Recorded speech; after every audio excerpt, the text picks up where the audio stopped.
ni radiyo ijwi ry'Amerika.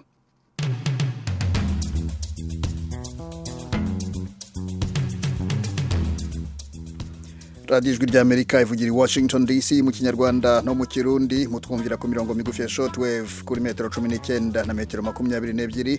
Mu Rwanda turi kuri FM 104 n'ibice bitatu, mu karere ka Kisoro muri Uganda ho turi kuri FM 88 n'ibice 9 radiyo ijwi riyobora. Naho kuri internet hirya no hino ku isi mudukurikira kuri wayeshatu radio yacu voa.com no mwanya w'ikiganiro Murisanga.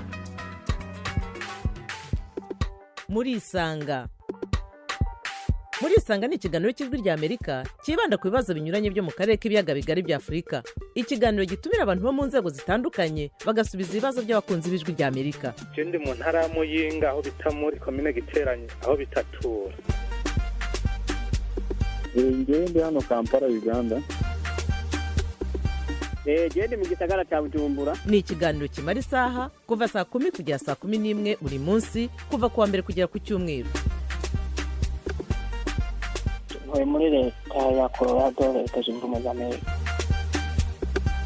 Mbanje kuramutsa batumire mwadutumiriye. Nawe turagutumiye. Kurikira ijwi ry'Amerika aho uri hose, haba kuri radio, kuri telefone no kuri mudasobwa. Nawe turagutumiye. Ntuziheze, urararitswe buri munsi saa 10.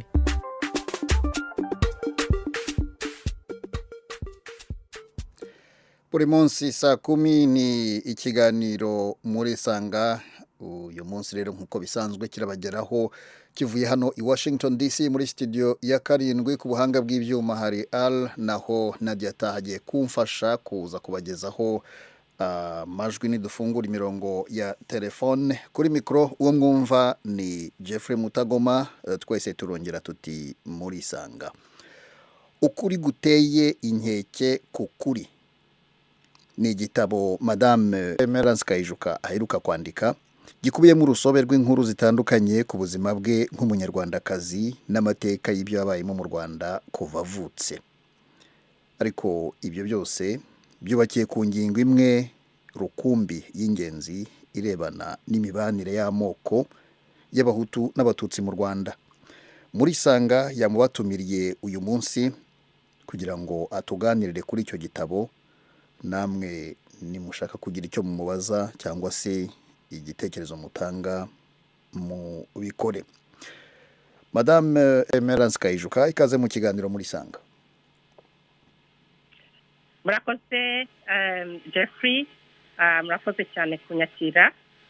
Turavugana rero uri muri Canada, nanone ikaze. Duhere ku nyito y'igitabo cyawe Ukuri Guteye Inkeke ku Kuri. Ukuri ko ari ijambo rigari, ukuri ushaka kuvuga mu by'ukuri n'ukuwe? Ya, ukuri ni ijambo rigari koko. Ukuri ubundi ni ijambo ryiza. Iyo umuntu avuze ukuri uhita wumva ko agiye kuvuga ibintu byiza, sibyo? Ni ukuri. Ukuri ubundi ni ijambo riri mu Gifaransa navuga ntiriri positive. Ariko iyo umuntu yongeyeho ati ukuri ku Kuri, aho ngaho urikanze, usa n'uwikanze gato. Ukavuga uti ariko ukuri ku Kuri ubuse byaba ari byiza. Nubwo hari ukuri kutari kwiza bwose. Hari ukuri kuba atari kwiza ariko utangira kwibaza niba koko ari ukuri kwiza, kwa kuri kwiza wavugaga. Ni naho ukuri koko kubera ijambo rigari.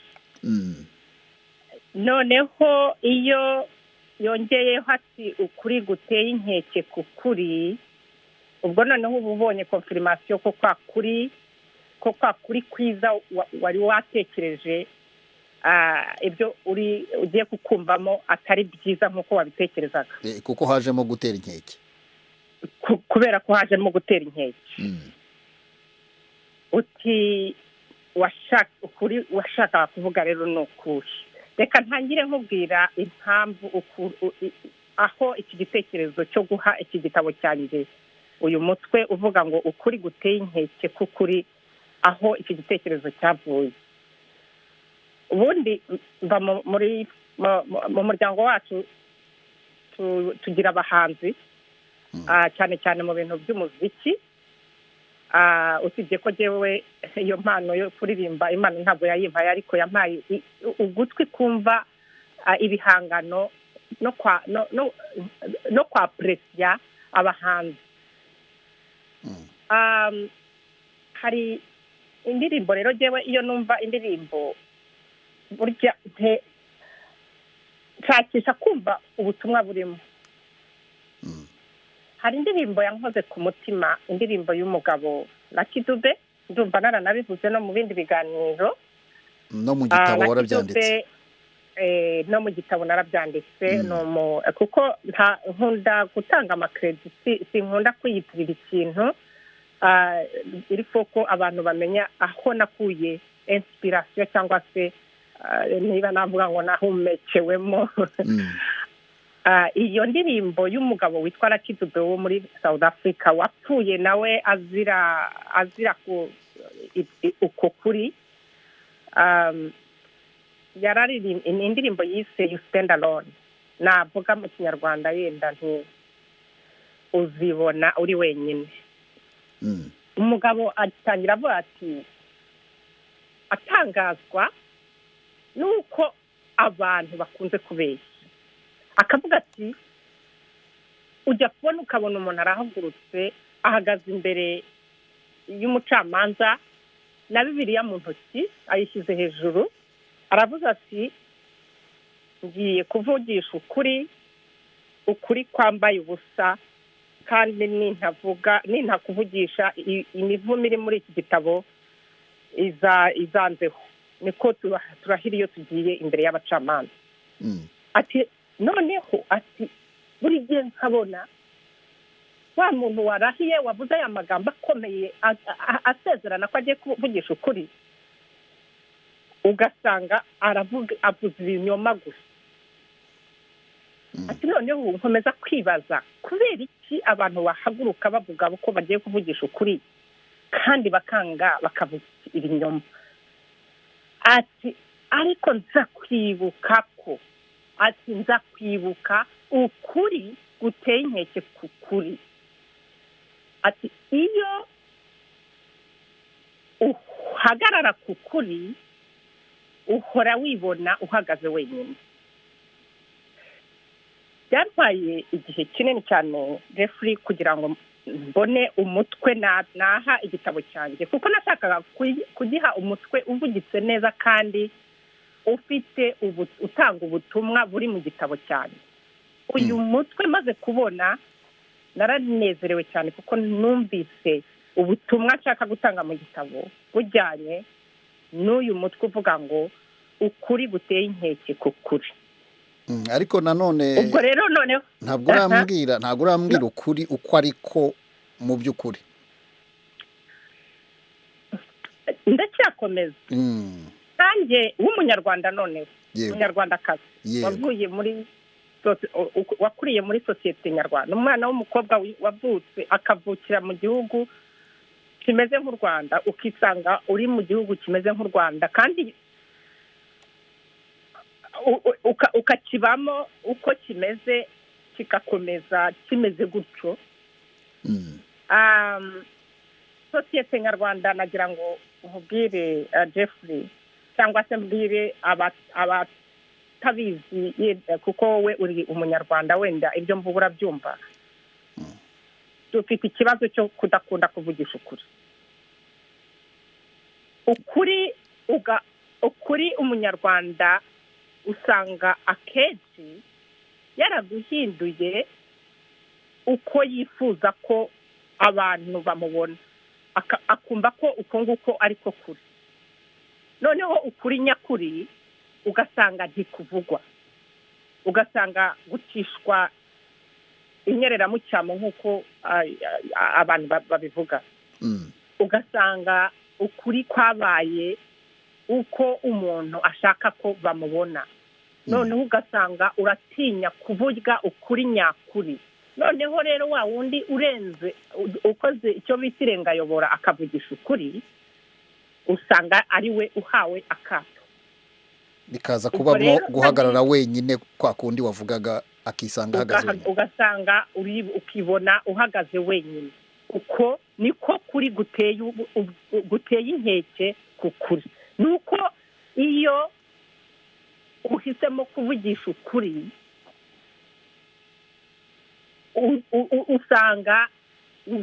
wisanga wenyine. Uko niko kuri guteye inkeke ku kuri. Sinzi niba wabyumvise, sinzi niba ubyumva. Nakurikiye. Ndatekereza yuko wumviseho gakeya, ahubwo icyo utumva uraza gukomeza umbaza. Nakurikiye, nizere ko abanyarwanda bavuze muri rusange atari bose, ariko muri rusange ari ibijyanye n'umuco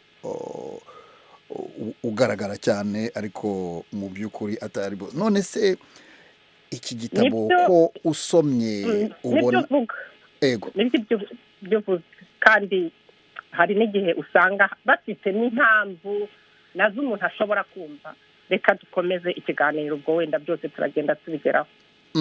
nagira ngo nkubaze, iki gitabo naragisomye nsanga harimo ibintu byakubayeho ukiri umwana, aho wajyaga gukina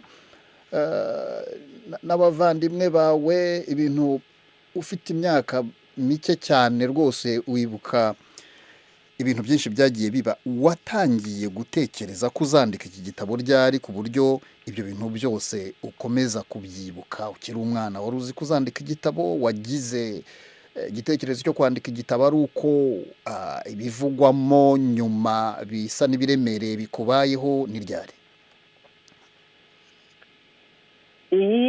Yewe oya, ntabwo navuga yuko natangiye nkiri umwana. Ntabwo nari nzi ko nzandika igitabo mu by'ukuri. Ariko navuga ko igitekerezo cyo gushaka kwandika igitabo nakigize, abantu bashobora gutangara, kuko nakigize mbere yari amahano yakozwe muri jenoside, yadukorewe muri jenoside. Kubera uko kuri cyangwa se guhagarara ku kuri natangiye na mbere y'icyo gihe, ariko ntibimpire. Kandi muri make aho ngaho icyo gihe nibwo natangiye gutekereza ko nshobora kwandika igitabo, ndetse n'abantu bari banzi n'umugabo cyangwa umusore twuzuraga benshi cyane bajyaga bakunda kutubaza bati muzandika igitabo ryari. Urumva, nubwo bwose navuga ko nari nkiri mutoya icyo gihe mbere ya jenoside, ariko nari maze kugira experience y'ubuzima iremereye ku buryo numvaga nshobora kuzandika igitabo. Hari ibintu uvuga muri iki gitabo bitandukanye byerekana yuko usa n'uwagiye uhemukirwa n'abantu utakekaga yuko byakabaye. Urugero nko mu gice cya 7 wise apocalypse cyangwa akaga, uragira uti nahamyaga ko ingabo zawe ziri buze kuturwanaho mu gihe gikwiriye, ariko naribeshye. Nyuma y'amasaha make nabonye imodoka y'ingabo zawe igiye ziratureka ngo dupfe, maze uravuga uti sindigera numva mpemukiwe ku rugero rukomeye nk'uwo munsi. Nanone mu gice cya 9 wise total unexpected cyangwa se bitakekwaga na gato, ugenekereje mu kinyarwanda, uravuga uti uvuga ukuntu wari ufite imyaka 11 wagiye koga mu kiyaga mu Kivu, umupira wari wambaye ugufasha kurerembuka dohoka ugatangira kurohama. Umuzungu wari hafi aho yaje koga aho kugutabara, akaguha inkwene nategereje kureba ibikubaho, kugeza igihe umuntu witwa Mukabadege yaziye. Sindi bubikomeze ibyo ngibyo n'ibindi birimo mu gice cya 11 ngira ngo, aho uvuga ku bantu mwitaga inshuti zanyu wowe n'umugabo wawe, barimo witwa Aniseti, barimo Paul, barimo Lena, bagiye babahemukira mu buryo butandukanye ntari buze gusubiraho kuko ni birebire, ariko mu buryo navuga ko buremereye. Ibi bintu byose byakugizeho ngaruka ki mu mibereho yawe, mu buzima bwawe? Ah, umva ibi bintu mu by'ukuri watangiye ngiriye kuri biriya bya oni ni iri experience ya oni vraiment yara traumatise cyane kuko buriya nari narahunze ndi Burundi ariko naje kugaruka i Rwanda. Icyo gihe ndabyibuka n'igihe imishyikirano bavuga ko irimo tubona ibintu bisa n'ibigenda neza, ariko rero icyo nashaka kuvuga kuri oni ni uko niba wibuka haba umujyi wari wuzuyemo imodoka za oni ku buryo umuntu yazireba. Yewe ntekereza yuko oni yatumye n'abantu bapfa benshi kurenza abari gupfa mbere, kuko nk'ubwo niberaga i Burundi nashoboraga no gusubirayo, ariko wabonaga izo modoka ukavuga uti aba force za oni zuzuye muri uyu mujyi nta kuntu zitazaturinda, nta kuntu batazaturinda, ukumva biguhaye icyizere. Hanyuma rero icyo gihe aho twari turi muri Saint Paul, igihe bari bamaze gukoranya abana b'abahungu barenga 100 bari mu magana, babashyize ku murongo bagomba kujya kubica. Najya kubona nkabona imodoka itwaye abasirikari ba oni iraje, numvise umutima usubiye mu nda, usubiye mu gitereko. Ndavuga nti Imana ishimwe cyane, ntabwo tugipfuye. Ariko mbonye oni yigendeye nyuma y'amasaha ishyano ryose yahiriwe umunsi wose, ngiye kubona mbona iraturetse, abapfa barabatwara barabica ntibabagarura, nibwo numvise ncitse intege. Ibyo bikaba bijya no gusa n'ibyo by'uwo muzungu wandeberaga ndohama, ntacyo yitayeho, kandi yari yambaye ubusa, ntabwo yagomba kwambara imyenda ngo aze andohore, yari akiva mu mazi, ariko yishimira kumbona ndi kureba uburyo mpfa. Ni byinshi, n'abo ba Paul, n'abo ba Lena, n'abo ba Aniseti bari abantu nari nibwiraga ko ari inshuti. Burya reka nkubwire Jeffrey, burya hari igihe uhemukirwa n'umuntu utari witezeho ikintu, icyo gihe uravuga uti ntacyo, n'ubundi uyu nguyu ntabwo nari mutegerezeho ikintu kinini. Ariko iyo uhemukiwe n'umuntu wizeraga, n'umuntu wibwiraga ko ari uwawe, icyo gihe biragukomeretsa. Nanjye navuga nti byarankomerekeje. Wenda oni ntabwo bari abantu banjye, ariko oni kamem yari yaraje, aricyo kintu ije gukora mu Rwanda, tuzi ko yaje kuturinda. Ntabwo niyimaginaga ko ishobora kuturebera dupfa ngo yigendere idusige nk'uko twari tumeze icyo gihe. Byarankomerekeje, narakomeretse, nagize deception, ariko noneho bigeze kuri aba bantu wabuze, aba bantu najyaga nibwira ko ari inshuti. Abantu cyane muri aba bantu harimo abo iyo donc urumva ko nagize ibyago mbirukiraho, kuko numvaga ko ari inshuti nshobora kwitabaza igihe ngeze mu bibazo. Ariko uko babyitwayemo byarankomerekeje, nibwo numvise yuko koko ndi jyenyine. Ibyo nibutsa yuko ari ibiri mu gitabo cyawe tukivuga uko wacyanditse, atari ibitekerezo by'ijwi ry'Amerika cyangwa se ko hari icyo twavugaho ngo tuvuge niba baraguhemukiye cyangwa bataraguhemukiye, ni inkuru yawe wavuze. Mu kanya gato turafungura imirongo ya telefone kugira ngo abanywanyi b'ijwi ry'Amerika baze kugira icyo uruhare bagira muri iki kiganiro, nabo bagira icyo bakubaza cyangwa se icyo batwerera. Ariko nagira ngo nsubire nanone ku kintu cy'ingenzi uvuga muri iki gitabo, ari nacyo inkuru zose zindi uvuga zubakiyeho. Uragira uti nk'umukobwa muto w'umututsikazi wakomokaga mu muryango wahemukiwe n'abahutu kumara igihe kirekire, gukundana n'umuhutu ni ikintu inshuti zanjye n'umuryango wanjye batatekerezaga ko nakora. Ugakomeza ugira uti nahagaze jyenyine ubwo narengaga umurongo ngashaka umugabo w'umuhutu hatitawe ku makimbirane ahoraho n'urwango ruhora hagati y'amoko yombi. Imbaraga, ubushake bwo kubikora no kugambirira kudatezuka, uko kwiyizeza, uko gukomeza umutsi wabikuraga he icyo gihe? Byari bishingiye kuki muri icyo gihe no muri iki gihe?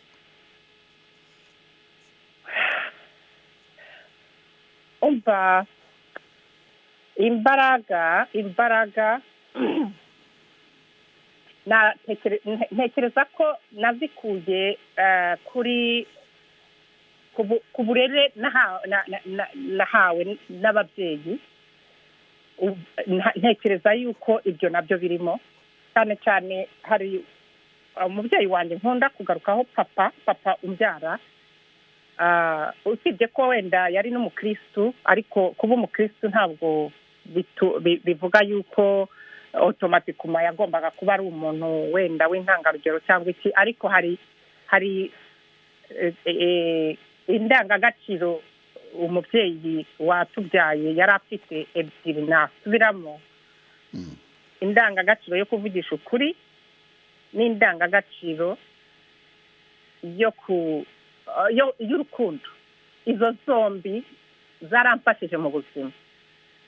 Ntabwo nibuka aricaza hasi ngo ambwire ngo dukundana cyangwa se jya uvugisha ukuri, ariko narebaga ibyo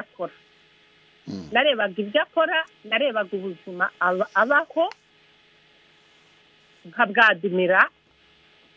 Ntekereza ko nanjye bwanye influensaga. Noneho navuga ngo environoma nakunze kubaho mbana n'abantu bari positif. Abafaransa baravuga ngo dis-moi qui tu es, je te dirai qui tu es. Kandi nibyo koko, nibyo. Mbwira uwo mugendana nzakubwira uwo uriwe. Kuba nari mfite mu buzima bwanjye umubyeyi nk'uwo nguwo warangwaga n'urukundo, akarangwa no kuvugisha ukuri, umaze kubivuga neza ko twaraciye umuryango wanjye wari warakorewe ubwicanyi cyane, twakunze kwibasirwa. N'uyu munsi turacyibasiwe kurenza, navuga ko twibasiwe kurenza abandi. Ndumva mbivuze ntaba mbaye nka wa wundi uvuga ngo umugabo mvuga anyagiranwa n'abandi atige naboze. Ariko natekereza yuko muri uko kwibasirwa dukunze kwibasirwa kubera uko kuri dukunze guhagararaho abanyarwanda badakunze gushaka kumva. Ugasanga rero tugenda tukuzira. Kuba rero naragize ayo mahirwe yo kubyarwa n'umubyeyi wamye ahagaze ku kuri kandi nkabona afite urukundo, noneho nza no gukundana n'umusore nawe wari ufite izo ndangagaciro. Indangagaciro zo kuvuga ukuri no kudahengama no kudakunda kujeneraliza ngo niba umuhemukiye avuge yuko ari ubwoko bwose bumuhemukiye. Mu by'ukuri gukomeza ukaba muri environoma nk'izo. Noneho mfite n'abavandimwe ntabura kuvuga. Hari umusaza wanjye mutoya, niwe muto iwacu, yitwa Ben. ariko nubwo bwose ari we muto agira twese niwe tugisha inama. Bene rero jewe twarakuranye nakuze kubera ko twenda kungana niwe dukurikirana. N'umuntu tumaze gukura nafashe nka role model wanjye kubera ukuntu ari umuntu nabonye uhora mu kuri, uvugisha ukuri, kandi wafashe wakuye za ndangagaciro kuri papa z'urukundo ko gukunda abantu atarobanura amoko. Icyo kintu urabona, mbese muri make nshatse kugusubiza, nta nubwo ari bene gusa, mfite n'undi witwa Simeo nawe ufite izo ndangagaciro. Mfite nabaye muri environnement ubayemo irakwenfluence, numva aho ngaho ariho naba narakuye imbaraga. Ariko Jeffrey, ndashaka kwisegura, ntabwo nshaka kuvuga yuko ndi umuntu w'igitangaza. Nanjye mfite amadefo, ariko hari ibintu umuntu aba yiyizi. Ushobora kuba ufite defo ariko ukavuga uti iki ngiki nkiyiziho, nkunda kuvugisha ukuri. Oya, nibyo nibyo byuvuga. Nanjye iki kibazo nari ngishingiye ku byo wanditse mu gitabo, ngira ngo nabanje no kubivugaho, nubwo biri mu Cyongereza nabigerageje kubishyira mu Kinyarwanda. Radio Ijwi ry'Amerika ivugira i Washington DC ku murongo mu Rwanda no mu Burundi. Twabagejejeho tugitangira 104 n'ibice bitatu na metero 19 na 22 ku mirongo migufi. Tugeze mu mwanya wo kwakira telefone. Nkuko nabikubwiye, iki kiganiro ntabwo ari icyacu twenyine, dufite Alexi na Norbert. Duhere kuri Alexi, kaze mu kiganiro Murisanga hano ku Ijwi ry'Amerika. Akoze cyane. Ni igitekerezo, ni ikibazo, utubwira aho uherereye ukomeza ku ngingo. Ni igitekerezo. Merereye Kigali mu Rwanda mu murenge wa Ndera. Kuri naje kubashimira ku butumire mwadutumiriye. Ni igitekerezo nagomba kugira ngo ntange. Mbona abantu benshi bagira baza aho ngaho bakajya bavuga ibintu bimeze nk'ibyo. Afurika yaba nzima kandi n'abanyarwanda tukabana neza. No kuvuga rero, uravuga uti umutumirwa, iyo ngingo umutumirwa arimo kuvugaho, abantu bakwiye gukomeza kuyivuga, bakwiye gukomeza kuyiganiraho.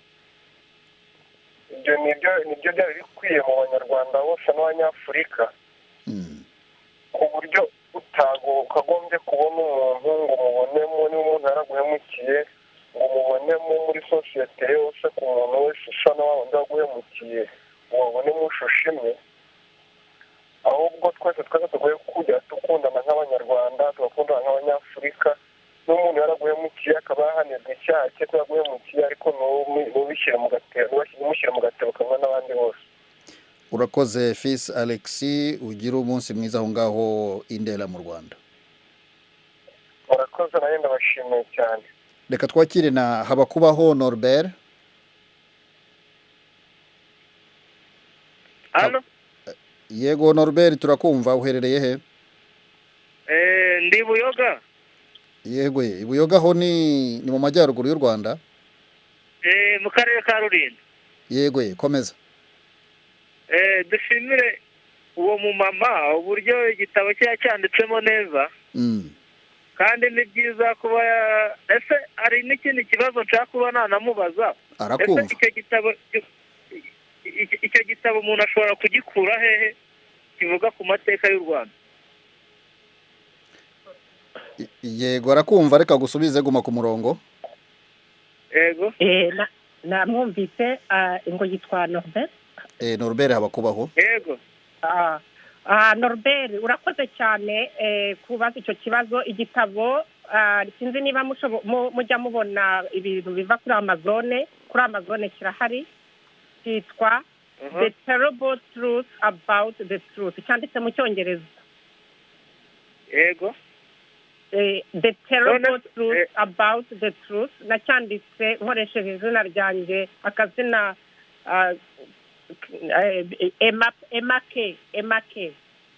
Emma ni EMMA ni K ni KAY. none se ikindi kibazo kandi ushobora no kuza kwandikira Jeffrey namuha link yacyo akayikoherereza. yego rero ikindi kibazo yego nakumva mubona ubumwe bw'abanyarwanda ugendeye no kuri icyo gitabo ubona bugeze hehe uko ubitekereza? icyo ni ikibazo gikomeye cyane. nibyo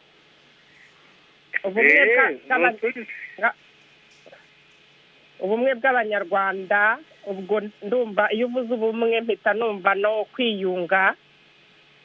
hari icyegeranyo numvise ngo kigeze gusohoka niba ari mu 2023 cyakozwe mu 2000 cyanditswe mu mwaka wa 2000 nibwo cyakozwe gishyirwa hanze ngira ngo mu 2001 niba nibeshye. cyavugaga ko ngo hari aho bigeze gutangaza yuko oya ntago ari 2000 ni 2020 ni 2021 twari tubishyize inyuma cyane n'ejo bundi rwose. icyo gipimo rero cyaba cyarageze ngo ku rwego rwa kuri purusa 94 n'ibice 7 n'ibice ubwo ni hafi 95. ikintu nabwira Norbert ni uko igipimo cy'ubwiyunge ushobora kumbaza utese icyo gipimo uremeranwa nacyo koko bwiyunge ubumwe n'ubwiyunge bugeze kuri icyo gipimo. nshobora kuvuga ndemeranwa nacyo bitewe n'igipimo u Rwanda rukoresha iyo rupima ubwo bumwe n'ubwiyunge. nshobora kuvuga nibyo kuko mu Rwanda cyakora mu mbabarire ushaka guharabika, ariko jyewe mbona mu Rwanda igipimo cy'ubumwe n'ubwiyunge bagikomfonda cyangwa bakitiranya n'igipimo cy'aho ubwoba bw'abanyarwanda bugeze kugira ngo bavuge ibyo ubutegetsi bushaka kumva. niba ndashaka kwisobanura, niba bafashe umucikacumu wa jenoside par exemple wiciwe bakamuhuza n'umuntu wamwiciye bati mubane, akagira ubwoba bwo kuvuga yuko atabishaka cyangwa se ko bimuhahamura, icyo gihe urumva icyo gipimo gihita kizamuka. niba bamubwiye bati jya kuri televiziyo wemeze ko ubumwe n'ubwiyunge mu Rwanda bwabonetse, ndetse ufatanye agatoki n'umuntu wakwiciye kugira ngo bigaragaze akabyemera kubera bwa bwoba, icyo gipimo gihita kizamuka kikagera mu bushorishori. muri make rero ubwo icyo ndashaka kuvuga uracyumva.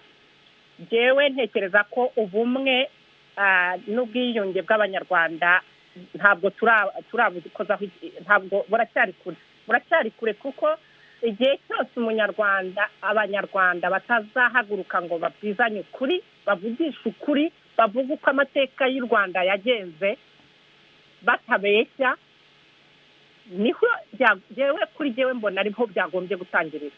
icyo rero ikintu cyo kuvugisha ukuri ntabwo kiragera mu Rwanda.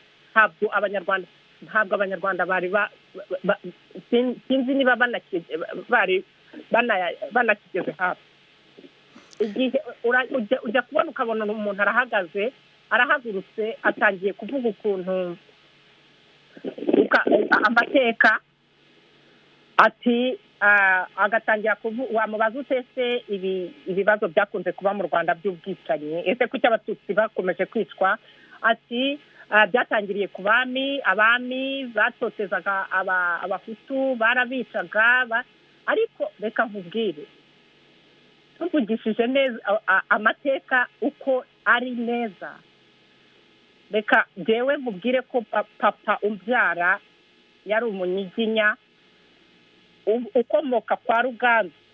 Ibisekuruza byacu biragenda bikajya kwa Ruganzu. Urumva ni mu bami. Ariko nkubwiye ngo papa yakubitwe ibyo biboko bavuga byakubitwaga abahutu na papa w'umututsi wo kwa Ruganzu w'umunyiginya yarabikubitwe. Ariko ayo mateka ntabwo avugwa. Umututsi agahaguruka akakubwira ati wamubaza usiziriya mfu buriya bwicanyi bwakorewe abahutu muri Kongo byagenze bite, akakubwira ati ntaho FPR ihuriye na buriya bwicanyi bwarikoze se. Ukibaza se hari ubwicanyi buba accident umuntu ashobora kwica umuntu par accident bibaho? Kuki tudashobora kuvugisha ukuri? Niba abanyarwanda badashobora guhagarara ngo bavugishe ukuri, bavuga amateka uko yabaye, nta nubwo bazagera kuri rwa rwego rwo kuba bakwicarana hasi ngo basabane imbabazi zivuye ku mutima bazagere kuri ubwo bwiyunge warumbajije. Jewe niko mbibona, umbabarire rwose Norbert niba tutabyumva kimwe. Nagira ngo aho ngaho kuri cyo waruvuze cy'ubwicanyi na bwabaye muri Kongo na FPR mvuge ko icyo ari igitekerezo cyawe bwite.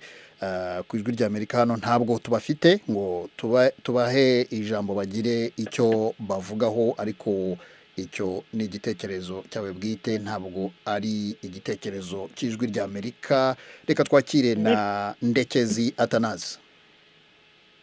Yego murakoze. Hello. Ndekezi Atanazi, komeza. Mwiriwe. Gabanya radio yawe uhita unyarutsa ukomeza igitekerezo wihuse. Yego murakoze cyane. Nagira ngo mbashimire ku umutumirwa mwadutumiriye yendi mu Rwanda Kigali. Nagira ngo mbaze umutumirwa kiriya gitabo gishobora kuboneka ahagana he? Ntabwo yenda niba ari yakivuzeho, ntabwo nari ndi ku murongo, ariko nibwo yabivuze kuboneka ahagana he. Yabivuze ko kiri ku rubuga rwa internet. Ugiye kuri Amazon ni urubuga rwa internet rucururizwaho ibintu byinshi, ushobora kugikomanda kikaza. Avuga nuko cyitwa The Terrible Truth About the Truth, kiri mu rurimi rw'icyongereza. Ubwo sinzi niba afite n'umugambi wo kuzagishyira mu kinyarwanda, wenda nabyo turaza kubimubaza. Nacyanditse ku mazina yanjye yitwa MK, ntabwo nacyanditse ku mazina yanjye bwite, ni MK. None mu kwandika icyo gitabo hari nk'ubushakashatsi cyangwa se urugendo shuri yaba yarakoze hano mu Rwanda ngo making sure y'ibyo yandika n'imibereho y'abanyarwanda muri rusange, apari yuko yaho igihe kigeze? Icyo nicyo kibazo nagira ngo mubaze. Mbese igitekerezo ni cyiza, umuntu wese yagiye igitekerezo, ariko papa si yo kwandika icyo gitabo yayivanye he? Yageze kuri tere kugira ngo making sure ko ibyo yanditse mu gitabo ari nabyo biri kuri tere hano mu Rwanda. Nagusubiza. Murakoze. Yego, nagusubiza kuri icyo kibazo, urakoze cyane kukimbaza. Ntabwo nigeze nza kuri tere gukora ubushakashatsi, kuko nta bushakashatsi nari nkeneye. Navugaga histoire, navugaga amateka yambayeho. Ntabwo mu by'ukuri ntabwo nigeze nandika ku Rwanda. Hari naranabyanditse ku bantu babisomye, nabyanditse muri epilogue nisegura ku basomyi yuko hari ibintu byinshi cyane ntanditse mu gitabo cyanjye, cyane cyane nk'uburyo FPR iyobora igihugu cyacu, yuko ibyo bintu ibijyanye n'ibyo ngibyo ntabwo byafitingaga na teme y'igitabo cyanjye. Muri make rero histoire yanjye nayanditse ku buzima bwanjye jewe nabayeho, ntabwo nari nkeneye gukora ubushakashatsi. radiyo ijwi ry'Amerika ivugira i Washington DC mu kinyarwanda no mu kirundi. Tunyarukire ku rubuga rwa Facebook turebe ibyo mwanditseho.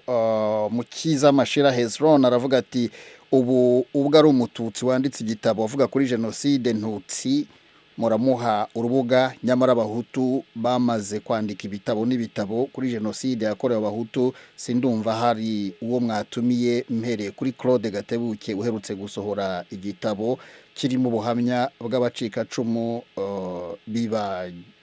bibagiranye, mwaba mwaramutumiye. Mukiza Mashira Hezron rero ndagira ngo nkubwire yuko wibeshye cyane, kubera ko n'urugero ugiye gutanga usanze ari nawe twatumiye, ndetse no kuri icyo gitabo twakiganiriyeho. Ntabwo ijwi ry'Amerika irobanura abantu ku mpamvu izo arizo zose. Nawe nucyandika tuzagutumira, cyangwa se nugira ikindi kintu gikwiriye kuganirwaho rwose ntabwo duheza. Aho nanjye nakongeraho akantu unyemereye. Nagira ngo uwo mugabo harya yitwa nde? Yitwa Mukiza Mashira Hezron. Mukiza Mashira Hezron, nagira ngo namushimire. Ntabwo umuntu aba akeneye kumva ibitekerezo byiza gusa, hari n'ibyo bita constructive criticism, ariko nagira ngo mumare impumu, mumare impungenge. Igitabo cyanjye ntabwo nanditse kuri jenoside ntutsi gusa. Igitabo cyanjye kirimo ibika 21, ibika nanditse kuri jenoside n'ikanise Apocalypse, n'akandi gatoya kitwa Totally Unexpected, wenda kagendanye n'ibyo wenda na three long an ending day cyangwa se an everlasting day. Ni shapitire imwe nini n'utundi dushapitire duto tubiri nanditse kuri jenoside. Ibindi byose nabyanditse ku buzima nabayeho butari ubwa jenoside, iyo jenoside ntutsi yavugaga. Ikindi nibutsa nuko ititwa jenoside. Bishobora no kumutangaza ko aramutse asomye igitabo cyanjye ashobora no gusanga rwose harimo ibyo atatekerezaga, kuko ntabwo nigeze nshaka kuvuga abatutsi gusa, cyangwa ngo n'abahutu narabavuze. Kandi ntabwo ari ngombwa ngo mbavuge nabi kubera ko ndi umututsi. Hari abo navuze nabi ariko kubera ko bakoze bibi, ariko n'abakoze byiza narabavuze. Rwose nagira ngo afite umutima mu nda. Ikindi nagira ngo mvuge aha ngaha ni uko ntabwo yavuze ngo jenoside ntutsi, ariko ntabwo ariko biyitwa, ni jenoside yakorewe abatutsi, ntabwo ari jenoside ntutsi. Marcel, ikaze mu kiganiro Murisanga. Murakoze cyane, kandi n'umutumirwa ndamusuhukije. Yewe ndi i Kigali mu Rwanda. Titire y'iki gitabo nkurikije uko nayumvise, mu by'ukuri ukuri ni ijambo nakwita rigari. Na Pilato byaramuyobeye abaza Yezu ngo ariko ubundi ukuri ni iki, bimuyobeye ku buryo nanjye nshobora kumubaza ikibazo nti ukuri ni iki. Ibyo nkabihera ku byabaye mu myaka yashize. Ingabo za RPF inkotanyi zimaze kubohora igihugu, hari abaje bashaka kubohora no kwigarurira ubutaka basanze mu gihugu, ku buryo byafashe umwanya utari muto perezida amera nk'aho agiye gutura iburasirazuba, agabanya ubutaka, ashaka ko abaturage bose basaranganya, nta byo kuvuga ngo uri generali ngo uraje urafashe. Abo bantu bavuyemo abanzi be ba perezida ngo arabambuye, ngo kandi bararwanya bamwe banatsibuka inka zabo. So araza birakura birazamuka, murabona igihugu cyari umusaka, gitezwa imbere, ibikorwa remezo, ubuvuzi buteye imbere n'amashuri. Ariko uyu munsi dushingiye kuri titire y'iki gitabo, ukuri abona kwenyegezwa mu bantu, by'umwihariko muri twe mu Banyarwanda, ni ukuri kutavugwa. Hanyuma icya kabiri ikibazo cya kabiri ndagishingira ku cyuriya muvandimwe yabajije ngo igipimo cy'umuntu bw'ibindi ubona kiri hehe, kigeze kuki. ngo ahubwo ngo wakabaye bibaza ngo ubwoba mu banyarwanda buri kuki. Ako kantu ntabwo nagasobanukiwe neza.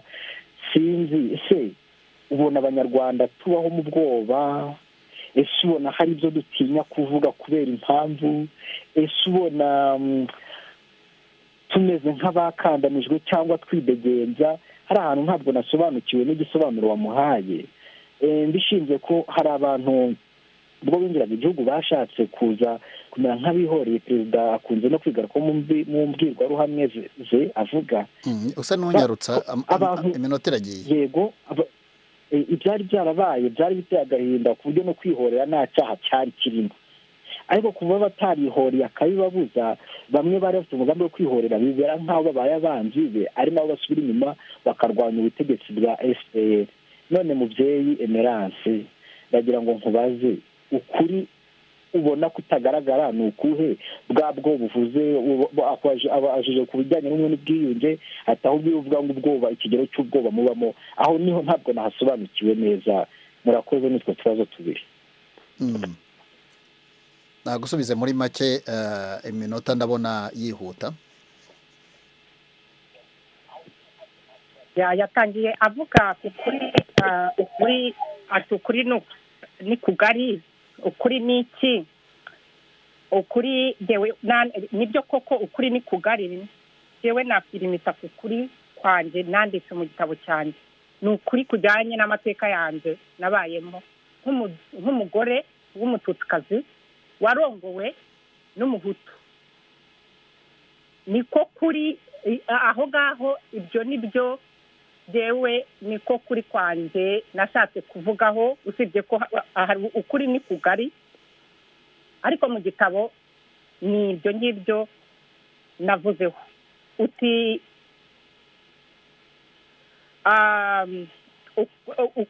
ukuri guteye inkeke k'ukuri wavugaga ni ukuhe? Ni ukuri kugendanye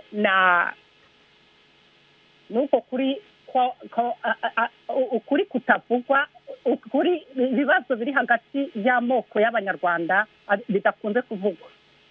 Jewe ibyo nibyo navuze mu gitabo nk'umugore wari muri relation cyangwa se wari warashinganye urugo n'umuntu tudahuje ubwoko. Ibibazo twagiye duhura nabyo kubera sosiyete nyarwanda uburyo imeze, uburyo yubatse. Ubwo kimwe ndagishubije, aravuga ati ubwoba ushaka kuvuga ni ubwoba, ni ubuhe bwoba ushaka kuvuga? Avuze ingero z'ukuntu umukuru w'igihugu ibyiza yakoze, ariko abantu bakaba banga bakabihera ntibabibone. Ikintu cy'ubwoba mu Rwanda sinzi niba nagitindaho. Uwo muntu niba atabubona sinzi, ubanza navuga ngo ubanza ntagira, niba we butaramugeraho ashimira Imana. Ariko ntekereza yuko ubwoba mu banyarwanda burahari, kandi jewe ndabubona. Iyo umuntu yiciwe, jewe simbica ku ruhande, iyo umuntu yiciwe agatinya kuvuga ko yiciwe, akavuga ko umuntu we yagize agisida cyangwa se ko yishwe n'urw'ikirago, ibyo ngibyo mbibonamo ubwoba. Ni nk'urugero natanga rutoya. Ndumva kubera ko ntashaka gutwara umwanya munini, ndumva icyo cyonyine cy'ukuntu umuntu ashobora kwicirwa agatinya kuvuga ko yiciwe, cyangwa se wakwicirwa bakagutegeka uburyo ugomba kubivuga kandi ukabivuga uko babikubwiye. Ibyo ngibyo nambaza ngo ni ntanga ingero cyangwa ndashaka kuvuga iki, araba yirengagiza. Ntabwo ndi bubyinjiremo rwose, ambabarire. Reka twe kwinjira muri ibyo ngibyo no kubaza niba hari aho byabaye no gutanga ingero, kubera ko umwanya ni mugufi. Twakire Jean Paul. Halo. Turakumva Jean Paul. yego nabandikiye nsaba kugira icyo mvuga avuga ku kijyanye n'abahutu n'abatutsi ariko nkibaza impamvu mu Rwanda iyo bavuga ikibazo cy'amoko havugwa abahutu n'abatutsi abatwa bakavugwa. Icyo ni icya mbere. Icya kabiri ndagira ngo mubaze ikijyanye n'urugendo rw'ubwiyunge, kuko wenda cyo sinkimbaza nk'ikibazo, wenda njye nigiye mu kiganiro nyuma, ariko ubundi iyo hari ikintu cyabaye nk'ikibazo cyabaye mu Rwanda bisaba igihe kinini, bisaba urugendo, kuko urabona hashize imyaka ndakeka 28, ariko ni urugendo, si ikintu cyakorwa mu munsi umwe. 28 bigenze bite? 28 mu Rwanda habaye ikibazo, kandi ndakeka cyari gifitanye isano n'amoko. Urumva kugira ngo icyo kibazo gicike bisaba urugendo. Reka gusubize yihuse, dusigaranye iminota 9 gusa kandi abantu baracyari benshi. Icyo ngicyo uko abatwa ndashaka kumubwira yuko muri purusa zigize bw'abanyarwanda purusa imwe yonyine niyo irepresentwa n'abatwa, ku buryo rwose nabo bambabarire abumva iki kiganiro bari mu bwoko bw'abatwa, kuko ibibazo byinshi cyane bikunze kuboneka hagati y'abahutu n'abatutsi. Abatwa ntabwo bakunze kuvugwa mu bibazo byakunze kuba hagati y'amoko y'abanyarwanda, niyo mpamvu wumva tudakunze kubavuga. Ikindi namubaza ngo ese muri iyo myaka 28 we arebye agashyira akavugisha ukuri, abona iyo myaka 28 tugeze, abona ibyo tugezeho bishimishije muri urwo rugendo rw'ubwiyunge. Jewe iyo mbirebye ntabwo mbibona, mbona nta bwiyunge mbona jewe bukorwa, cyangwa se ibyakozwe byose jewe mbona byarakozwe nabi. Ntabwo wunga umuntu umutegeka byose, buriya se byakozwe nabi. Ntabwo ushobora gutegeka umuntu kubabarira bitamuvuye ku mutima, ibyo ntabwo bishoboka. Ntabwo ariko wunga abantu. Igihe cyose bidahereye ku kuri ngo abantu basase inzobe nk'uko abantu basigaye babivuga, babwizanye ukuri, bemere uko ibintu bavuga amateka neza uko yagenze, ubutabera butangwe. Ntabwo uzategeka umuntu ngo babarira, ntabwo uzategeka umuntu ngo kunda uwakwiciye, ngo uvuge ngo niba abikoze kubera ko yagize ubwoba akaba abikoze, uvuge ngo ubwo ngubwo hari ikintu. Jewe mbona rwose muri ubwo bwiyunge, muri iyo nzira nta kintu mbona jewe cyakozwe, n'ibyakozwe byakozwe nabi. Ntabwo ariko jewe mbona bidakorwa neza. Nanone nshimangire ko icyo ari igitekerezo cyawe bwite, ari uko ubibona, ariko reka twibande ku gitabo. Hari aho uvuga uti kandi mu buryo bwumvikana amahitamo yanjye yari aherekejwe n'ingaruka zirimo ko jye n'umugabo wanjye duhagarara ku kuri, ariko duhagarara twenyine. Urakomeza uravuga uti mu kuvuga ubuzima bwo kwigerezaho umugabo wanjye yabayemo ubwo yahitagamo guhagarara wenyine, kabone n'iyo byaba bivuze gufungwa amezi 6, nizeye mu by'ukuri ko iyi nkuru izatanga umusanzu ku bwiyunge bukenewe cyane hagati y'abahutu n'abatutsi. Ari uguhagarara ku kuri ugahagarara wenyine, ari no guhagararana n'abandi, kabone n'ubwo baba badahagaze ku byo wowe ubona nk'ukuri. Igitanga amahoro ni ikihe? Kuko ushobora kuba warahagaze ku kuri ariko mu by'ukuri ukumva warahungabanye, nk'uko wigeze kuvuga uti narahungabanye. Ubu ngubu usubiye inyuma ukongera gutangira ibyo wakoze mbere, wakongera kubikora? nabikora nubwo bwose byampungabanyije, ariko ukuri uguhagararaho amaherezo uhura n'ibibazo ariko amaherezo kurakubatura wa mugani w'abanyarwanda bavuga ngo ukuri guca mu ziko ntigushye, ukuri guca mu ziko ntigushye. Ibyo byo ukuntu twahagaze n'umugabo wanjye, ukuntu umugabo wanjye yakomeje guhagarara ku kuri kandi yari afite amahitamo yo kuba yajya ku ruhande rwa bene wabo akamererwa neza ntagire ikintu kimukoraho, ariko agashyira ubuzima bwe hanze, azi neza yuko bishobora kumuviramo urupfu, kandi kenshi cyane yagiye asimbuka impfu kandi abyitwaramo neza, ndetse mu bintu byatumye mba uwo ndiwe ubu, nkaba nta ibintu by'amoko byaramvuyemo, niwe wabinkuyemo. Ibintu byo gufata, sinzi n'umuntu wigeze kubivugaho, ibintu byo gushyira abantu mu gatebo kamwe, anyigisha ko atari byiza, kandi koko kubera ko nabonaga abikora nk'uko abivuga byaramfashije cyane. Noneho icyo kintu cyo kuvuga ngo ibyo nakoze nakongera nkabikora nk'uko nabikoze, nabikora nk'uko nabikoze, kuko ukuri nk'uko nari maze kubivuga, nubwo bwose uca mu bintu biremereye, ariko amaherezo ukuri kuza kukubatura. Tuvuge hari nk'abantu bagiye tuvuge nk'aho ngereye hano muri kino gihugu, nk'urugero, abantu bagiye bemera bagashakisha utu testimony bavuga tw'ukuntu impamvu bahunze, for example, bahise babona ibyangombwa ako kanya, ariko jyewe mvugishije ukuri kwanjye gutuma ubuzima bwanjye buremera hano muri Canada, bumbera nabi. Ariko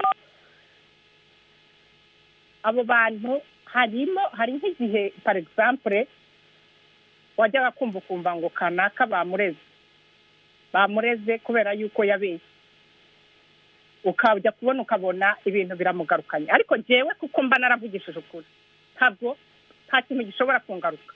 Ukuri kuranga kukwidefanda, ukuri kuranga kugeraho kukakudefanda byanze bikunze. Niyo mpamvu ndamutse mbonye chance nakora ibintu nk'uko nabikoze, ntabwo nahindura.